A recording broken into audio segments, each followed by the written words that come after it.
안녕하세요. 오늘 수업 계속 이어나가겠습니다. 저번 시간에 중력장 안에서 벌어지는 운동에 대해서 이야기했었는데, 중력장 안에서 벌어지는 운동은 중력의 힘을 받는다. 힘을 받고 있기 때문에 그 물체는 등가속도 운동을 한다. 그리고 등가속도 운동은 공식을 적용시킬 수 있다. 그런 얘기를 했었습니다. 잠깐 복습하자면 첫 번째 운동 어떻게 얘기했었습니까? 첫 번째는 자유낙하 운동 얘기했었죠. 자유낙하 운동. 자유낙하 운동은 처음 속도가 제로였다. 두 번째는 뭐 얘기했었냐면 연직 아래로 던진 물체 운동. 그쵸? 연직 아래. 처음 속도가 있었죠. 그쵸? 그 다음에 세 번째는 뭐 얘기했었냐면 연직 위로 던진 물체 운동. 연직 위로 던진 물체 운동과 기존의 1, 2번 물체 운동의 다른 뭐였습니까? 연직 위로 던진 물체 운동은 방향성을 언급해야 된다. 위로 올라갔다가 아래로 내려가기 때문에 위는 플러스 방향, 아래는 마이너스 방향을 좀 생각해야 된다. 이런 얘기를 했었습니다. 오늘은 네 번째로 어떤 운동을 얘기할 거냐면 고급물리 교과서 13페이지에 이제 점점 다가가고 있는 운동입니다. 네 번째는 뭐냐면 수평 방향으로 던진 물체 운동입니다. 수평 방향으로 던진 물체의 운동. 그럼 이 수평 방향으로 던진 물체 운동하고 1번, 2번, 3번 물체 운동하고 차이점이 좀 있어요. 어떤 차이점이 있냐면 수평 방향으로 던진 물체 운동은 2차원적인 운동이에요. 2차원적인 운동은 뭘 얘기하는 거냐면 보세요. 자유낙하 운동은 어떤 운동입니까? 자유낙하 운동. 그죠? 연직 아래로 던진 물체 운동은 요거 연직 아래로 던진 물체 운동. 그 다음에 연직 위로 던진 물체 운동은 요게 연직 위로. 다 1차원적인 운동이에요. Y축 선상에서만 운동하는 운동이죠. 그쵸? 근데 수평 방향으로 던진 물체 운동은 뭐냐면 여기서 수평 방향으로 이렇게 던지는 X축 방향으로. X축 방향으로 이렇게 던지면 얘가 언제 쭉이나 쭉 X축으로 가는 게 아니라 중력에 의해서 아래로 떨어지죠. 그쵸? 요걸 수평 방향으로 던진 물체 운동인데 이 수평 방향으로 던진 물체 운동은 X축 방향의 운동과 Y축 방향의 운동을 둘 다 묘사해야 되기 때문에 얘는 2차원적인 운동, 얘네 세 개는 1차원적인 운동, Y축 선상에서만 움직이니까 얘는 X축과 Y축 선상의 운동을 다 이야기해야 되기 때문에 2차원적인 운동입니다. 그럼 2차원적인 운동이기 때문에 물체 운동을 기술하기 어렵냐? 그렇지는 않았어요. 2차원을 어떻게 분석하냐면 물리에서 두 개의 차원으로 나눠서 X축의 운동과 Y축의 운동을 따로따로 분석한 다음에 나중에 저것을 합치면 그게 2차원적인 운동이 되는 겁니다. 한번 들어가 보겠습니다. 수평 방향으로 던진 물체 운동은 뭐냐면 어떤 물체가 있는데 이 물체를 X축으로 던지는 거예요. V0의 속도로 이렇게 던집니다. V0. 그럼 이 물체 운동은 쭉 X축으로 움직이는 게 아니라 중력장 안에서 운동하고 있기 때문에 이 물체는 쭉 가다가 이렇게 뚝 이렇게 떨어지겠죠. 이렇게 아래로 이렇게 떨어질 겁니다. 그럼 이 물체 운동을 기술을 한번 해보겠습니다. 그럼 이 물체가 이미 지점 여기 있다고 한번 가정을 한번 해볼게요. 여기 있다고 가정하면 이 물체의 속도의 방향은 접선의 방향이죠. 그죠? 접선. 얘의 속도 V. 그러면 우리 물리2 고급 물리할 때 팩터의 분위 이야기했었습니다. 이 V를 분해를 시키면 이쪽 방향으로 Vx의 속도하고 이쪽 방향으로 Vy의 속도로 팩터를 분해시킬 수 있겠네요. 이 속도 V를. 그러니까 이 수평 방향의 운동은 X 방향의 운동과 Y 방향의 운동 두 가지를 나눠서 생각을 해 주셔야 된다는 얘기입니다. 다시 말하면 2차원적인 운동이기 때문에 X축 선상에서의 운동과 Y축 선상의 운동을 두 개를 따로 나눠서 계산을 해야 돼요. 그럼 먼저 X축 선상의 운동은 어떤 운동을 하는지 한번 이야기해 보겠습니다. X축 선상. X축 선상의 운동을 어떻게 계산하냐면 물체가 이렇게 떨어지잖아요. 그러면 위에서 이렇게 때려본다고 생각을 해봐. 수직이 되게. 위에서 이 물체 운동을 위에서 수직으로 이렇게 보고 있어요. 그러면 이 물체가 이렇게 아래로 떠는 걸 저 위에서 이렇게 찌러보면 어떤 운동을 하게 될까요? 이 물체는 등속도 운동을 하게 됩니다. 다시 말하면 X축 방향으로는 힘이 없는 등속도 운동을 하게 돼요. 중력이 Y축으로만 작용하지 X축으로 작용하지 않지 않나요? 그죠? 그런데 Y축으로는 어떤 운동을 하느냐? 이 물체가 이렇게 떨어질 때 내가 연직 방향으로 이렇게 딱 이렇게 보면 이 물체는 마치 자유낙하 운동을 하는 것처럼. 왜? 처음에 속도가 Y축 방향의 속도가 없죠? 그쵸? 자유낙하 운동을 하는 것처럼. 그래서 이 수평 방향으로 던진 물체 운동은 X축 Y축으로는 힘이 존재하지 않아요. 그렇기 때문에 힘이 존재하지 않으면 정지하거나 속도가 일정한 운동을 하게 되죠. 등속도 운동을 하게 되고 Y축 선상으로는 아래로 떨어지게 되죠. 그렇죠? 중력의 힘을 받죠. 중력은 Y축으로만 존재하기 때문에 자유낙하 운동을 표방합니다. 자유낙하 운동. 다시 말하면 운동. 등가 속도 운동을 한다는 얘기예요. 2차원적인 운동은 X축의 운동과 Y축의 운동을 두 개를 독립적으로 나눠서 생각을 하는구나. 이게 이 운동의 핵심입니다. 2차원이라고 해서 헷갈리고 그러면 안 돼요. 그래, X축 선상으로는 힘이 존재하지 않으니까 그 다음에 Y축 방향으로는 중력의 힘이 존재하게 되죠. Y축 방향 운동은 어떤 힘을 존재하게 됩니까? 중력 mg가 존재하게 됩니다. 그 다음에 가속도도 한번 표현해보면 가속도는 X방향으로는 속도가 일정하니까 제로. 그 다음에 Y방향으로 가속도 아래 방향 G 이렇게 되겠죠. 그쵸? 다시 말하면 X축 방향으로는 등속도 운동을 하게 되고요. Y축 방향으로는 자유낙하 운동을 하게 됩니다. 처음에 속도가 없기 때문에 자유낙하 운동을 하게 되는 겁니다. 그러면 이 X축 방향으로는 등속도 공식을 적용시킬 수 있는 거고 Y축 방향으로는 자유낙하 운동, 다시 말하면 등가속도 운동을 적용시킬 수 있는 겁니다. 다시 말하면 S는 VT, 이거 등속도 운동 공식이라고 얘기했었고 자유낙하 운동 공식은 V는 V0 플러스 AT, 그 다음에 S는 V0T 플러스 2분의 1 AT의 제곱, 이 공식을 적용시킬 수 있는 거야. 각각의 운동에 대해서. 그러면 X축 방향의 속도는 어떻게 되겠습니까? X축 방향의 속도 Vx는 X축 방향으로는 처음에 V0, X축으로 속도를 던졌죠? X축 방향으로 속도가 변하지 않아. V0야. Y축 방향으로는 속도가 어떻게 되겠어요? Y축 방향으로는 자유낙하 운동이라고 얘기했었죠? 자유낙하 운동은 처음에 속도가 제로이기 때문에 이거 어떻게 바뀌었어요? V는 GT 이렇게 바뀌었죠. 그렇죠? GT 이렇게 바뀌었죠.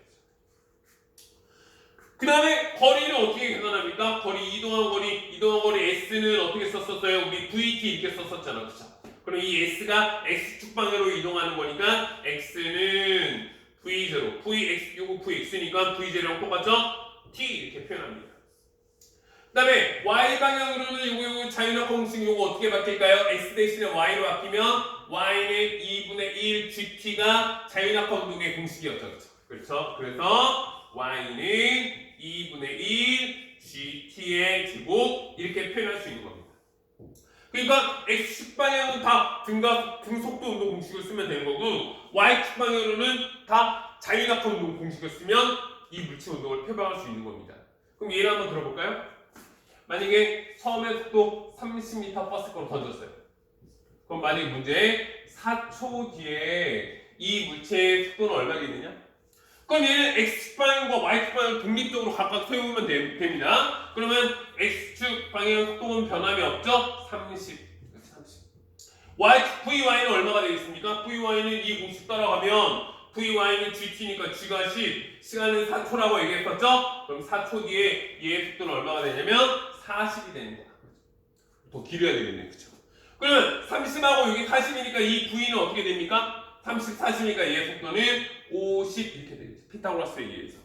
그래서 각각을 따로따로 놓고 계산을 한 다음에 피타고라스 공식을 통해서 집어넣으면 그리고 심지어 이게 이제 솔직히 말해 이 포물선의 일종이잖아요. 그렇죠? 포물선이기 때문에 이 포물선 운동의 궤도도 구할 수 있어. 어떻게 구합니까? 여기 T 바꿔버리면 T라고 하는 것은 V0X. 이 T를 여기다 집어넣으면 Y는 2분의 1 G. T가 어떻게 돼요? V0X의 제곱. 그럼 Y는 2분의 V0의 제곱 G 그 다음에 X 제곱 나오는데 여기서 이 G가 아래 방향 마이너스 의미를 갖고 있으니까 위로 볼록인 그래프가 형성이 되는 거죠. 그렇죠? 그래서 수평 방향으로 던진 물체 운동은 2차원적인 운동인데 X 방향의 운동과 Y 방향의 운동을 각각 나눠서 계산하면 됩니다. 수평 방향. 그럼 이제 교과서에서 이제 진짜 나오는 지금 안 되는데 5번째 운동에 대해서 얘기 한번 해보겠습니다. 5번째 이야기하려고 선생님 지금 계속 이야기하고 있는 거예요. 이 5번째 운동 조금 어렵습니다. 잘 들어보세요.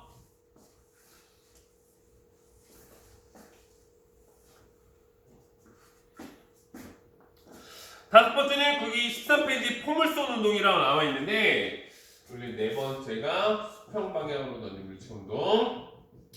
다섯 번째는 요거는 포물선 운동이긴 한데 비스듬히 위로 던진 물체의 운동에 대해서 한번 이야기해 보겠습니다. 운동. 비스듬히 위로 던진 물체 운동.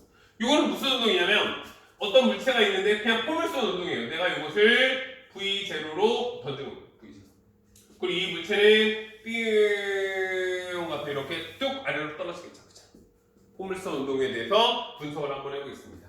근데 이 처음의 속도 자체가 V0야. 그러면 이거를 처음의 속도도 이거 벡터를 분해시킬 수 있겠죠. 그쵸? 이걸 세타라고 놓는다면 처음의 속도의 x방향, 이게 V0 x 썼는데 처음의 속도의 x 성분을 이야기한 겁니다. 그럼 V0 코사인 세타. 얘 처음의 속도의 y 성분은 어떻게 됩니까? 얘는 V0 사인 세타 이렇게 되죠. 그럼 얘가 일반적인 위치 여기에 와 있을 때 한번 계산해 볼게요. 얘 속도를 V라고 놓는다면 얘는 여기도 2차원적인 운동이죠? 그러면 X의 운동과 Y 방향 두 가지를 나누면 되는데 얘는 이 물체가 이렇게 가면서 X축으로는 어떤 운동을 할까요? 물체가 이렇게 떨어지는데 위에서 이렇게 보면 X축으로는 힘이 존재하지 않죠? X축으로는 등속도 운동을 합니다. Y축으로는 어떤 운동을 할까? 물체가 이렇게 아래로 떨어질 때 이렇게 측면에서 보면 이 물체가 위로 올라갔다가 이렇게 내려가는 것처럼 보이지 않겠어요? 어떤 운동일까? 저기 1, 2, 3, 4, 5번 운동 중에서 연직 위로 던진 물체 운동이야. 위로 던진 물체. 그러니까 X축으로는 등속도 운동을 계속 따르면 될 거고 Y축으로는 연직 위로 던진 물체 운동을 계속 따라가면 될 겁니다. 그래서 일반적인 위치 여기 있을 때 얘의 속도를 V라고 놓는다면 이쪽을 Vx, 그쵸? 이쪽을 Vy로 계산한 다음에 얘하고 얘 피타고라스에 의해서 속도 V를 구하면 상관이 없겠죠. 그쵸?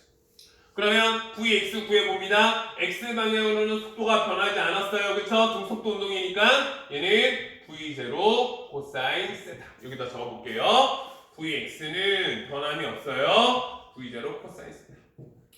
VY는 어떤 운동을 따라갑니까? 연직 위로 던진 물체 운동을 따라간다고 얘기했었죠? 연직 위로 던진 물체 운동에서의 속도 혹시 기억나시나 모르겠네? 연직 위로 던진 물체.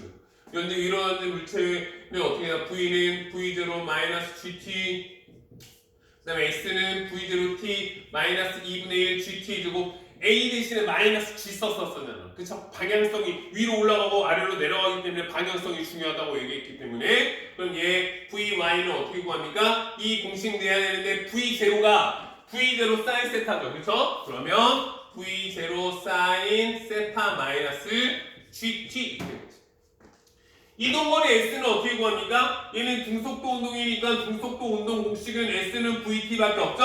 얘에다가 T만 곱해주면 됩니다. 얘는 어떻게 구합니까? 이동거리 S는 요거 어떻게 구하죠? S는 V0가 V0 사인 세타라고 여기 적혀 있어요. 처음에 Y 성분이 V0 사인 세타 T 마이너스 2분의 1 GT의 제곱. 얘 미분하면 얘 나온다고 얘기했었죠? 이렇게 표현할 수 있는 겁니다. 이렇게 표현할 수. 그럼 이 피크점에서 어떤 이 피크점을 A라고 한번 얘기해 볼게요. 이 피크점에서의 높이를 한번 시간하고 높이를 한번 계산해 보겠습니다. 이 피크점에서. 그럼 이 피크점에서 어떤 일이 벌어졌을까요? 피크점에서는 X방향의 속도는 항상 살아있죠? V0 코사인 세타 그대로 살아있는데 Y방향의 속도는 얼마가 됩니까? 제로가 되죠. 이거 여기부터 제가 빨간색으로 써보겠습니다. 아, 피크에서는 얘가 제로가 되는구나. Vy, V0 사인 세타 마이너스 GT인데 얘가 제로가 되는구나. 피크에서. 그러면 T는 어떻게 됩니까? G분의 V0 사인 세타 이렇게 되죠. 그래서 이 피크 쪽까지 올라가는데 걸린 시간 T1이라고 써볼게요. 요거는 G분의 V0 사인 세타. 그러면 여기서 여기까지 올라가는데 G분의 V0 사인 세타라면 여기 바닥에 떨어졌을 때 여기 시간을 T2라고 그런다면 얘는 여기서 여기까지 가는 시간에 한 번 더 가는 거죠? 얘를 두 번 하는 2T1 그러면 G분의 2V0 사인 세타 이렇게 됩니다. 얼마나 높이 올라가는지 높이 y인데 y가 써볼까 그냥 높이 올라가니까 h y 그러면 얼마나 높이 올라가느냐 요거는 여기에다가 집어넣으면 되겠네요. 여기에다가 요거 공식 여기다 끌고 올게요. 그러면 높이는 y는 v0 sin 세타 t 마이너스 2분의 1 어떻게 됩니까? g t의 제곱. 그럼 여기 이 지점에서 이 t가 이 값을 가지니까 y는 v0 sin 세타 t 대신에 요거 집어넣습니다. g분의 v0 sin 세타 마이너스 2분의 1 g t 제곱이니까 이 어떻게 됩니까? g의 제곱 v0의 제곱 sin 제곱 세타. 그쵸? 그럼 이게 어떻게 됩니까? 이거 정리해보면 얘 g분의 v0의 제곱 sin 제곱 세타 마이너스 얘는 이거 없어지겠네요. 2g분의 v0의 제곱 sin 제곱 세타. 그러면 2g로 통분해버리면 v0의 제곱 sin 제곱 세타 이렇게. 아하, 여기에서의 높이는 이렇게 구할 수 있구나. 이게 아마 교재에 나와 있을 겁니다. 그 다음에 우리가 비스듬히 던진 물체 운동은 우리가 왜 던지는 겁니까? 투포원 선수나 멀리 던지기 선수는 얼마나 멀리 던지느냐 요거 x값을 구하기 위해서 던지는 거 아닙니까? 그럼 이 x값은 어떻게 구해? 여기에서의 시간 t를 여기 t에다 집어넣으면 되겠네. 그쵸? 이거 내려와서 s는 v0 코사인 세타 t인데 t 요거 집어넣으면 g분의 2v0 사인 세타. 그러면 x는 어떻게 구합니까? g분의 여기까지 보여야 되는데 요거 v2 있고요. v0의 제곱 어떻게 해요? v0의 제곱 2 v0의 제곱 요거 다시 쓸게요. 2 사인 세타 코사인 세타. 이 사인 세타 코사인 세타 요거 계산하면 어떻게 됩니까? 요거 계산하면 요거 공식 삼각함수 공식이 있는데 둘의 제곱 사인 2세타 이렇게 되는 거죠. 사인 2세타. 그래서 우리가 사인에서 최대값은 1을 얘기하는데 이 1은 여기서 그럼 이 x가 최대값까지 주려면 세타 2세타니까 세타가 45도로 던져야지만 최대값을 나올 수 있다니. 45도로 던져야지만 이론상으로 가장 멀리 던질 수 있다. 이런 이야기죠. 그렇죠? 조금 어려운 내용인데 이거 다시 한번 리플레이로 돌아가면서 한번 계산할 수 있도록 하세요. 비스듬히 던진 물체 운동은 x축 선상으로는 등속도고 x축 선상으로는 힘이 작용하지 않으니까 y축 방향의 운동은 이렇게 때려보면 위로 올라갔다 내려. 연디 위로 던진 물체 운동 공식을 따라가고 등속도 운동 공식을 따라가고 이런 표현들 기억할 수 있도록 하십시오. 오늘 수업 여기까지 하겠습니다. 수고하셨습니다.